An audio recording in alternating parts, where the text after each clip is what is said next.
Perkenalkan, nama saya Aprilia Elsa Sinyim dengan NIM A1011231278. Di sini saya akan menjelaskan tentang kasus yang terkait hukum transportasi, di mana yang akan saya jelaskan adalah tentang transportasi udara atau di hukum penerbangan. Jatuhnya maskapai penerbangan Malaysia Airlines MH17 pada 17 Juli 2014 menyebabkan banyak nyawa melayang. Pesawat itu jatuh setelah terkena rudal Buk buatan Rusia di atas Ukraina Timur. Tercatat 298 penumpang dan kru tewas dalam ledakan pesawat akibat tembakan rudal di perbatasan Ukraina-Rusia itu. 283 penumpang di dalamnya mewakili. Dari kasus tersebut, pemerintah Malaysia menegaskan untuk mendapat keadilan serta pertanggungjawaban oleh pihak yang telah menembak pesawat MH17 tersebut. Berdasarkan pasal 5 Konvensi Chicago tahun 1944 tentang Non-Scheduled Flight and Scheduled Flight, maka Ukraina sebagai negara yang dilintasi pada saat kejadian penembakan pesawat tersebut bertanggung jawab penuh atas kejadian yang memakan 298 korban jiwa tersebut. Tentang kedaulatan negara berdasarkan teori kepemilikan ruang angkasa atau udara, putusan kasus pidana jatuh pesawat tersebut disampaikan oleh Pengadilan Distrik di Den Haag di Belanda pada tanggal 17 November tahun 2022. Kemudian hukum penerbangan di Indonesia mengenai pesawat yang terkena penembakan telah diatur dalam beberapa peraturan perundang-undangan seperti Undang-Undang Nomor 15 Tahun 1992 menetapkan bahwa pemerintah memiliki kewajiban untuk mengawasi dan mengendalikan maskapai penerbangan serta mengatur keselamatan penerbangan di Indonesia. Yang kedua, peraturan pemerintah Nomor 3 Tahun 2001 menetapkan program pengamanan penerbangan sipil yang terdiri dari program pengamanan bandar udara dan program pengamanan perusahaan angkutan udara.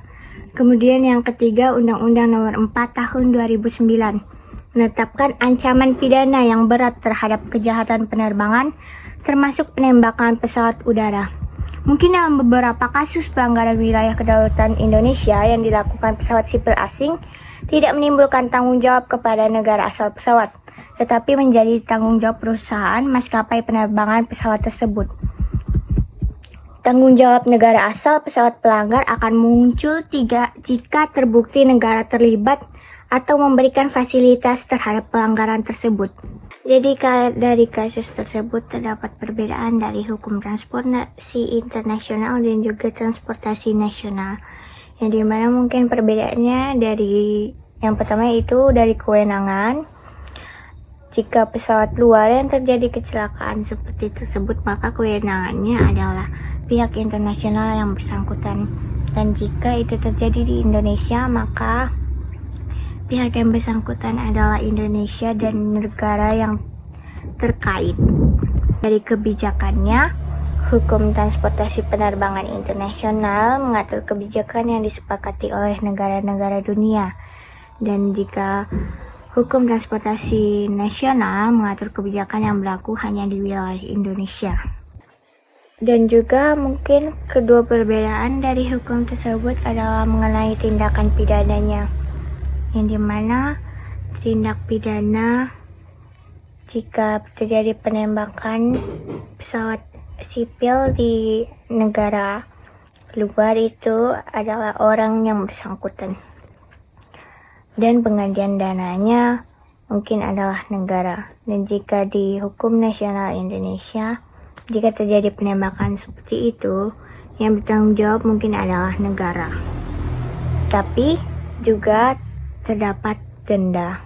Dan persamaan dari kedua hukum tersebut mungkin dari contohnya perlindungan konsumennya, di mana pihak yang bertanggung jawab atas kejadian tersebut mendapat santunan dari negara yang terkait atas kecelakaan tersebut atau penembakan tersebut.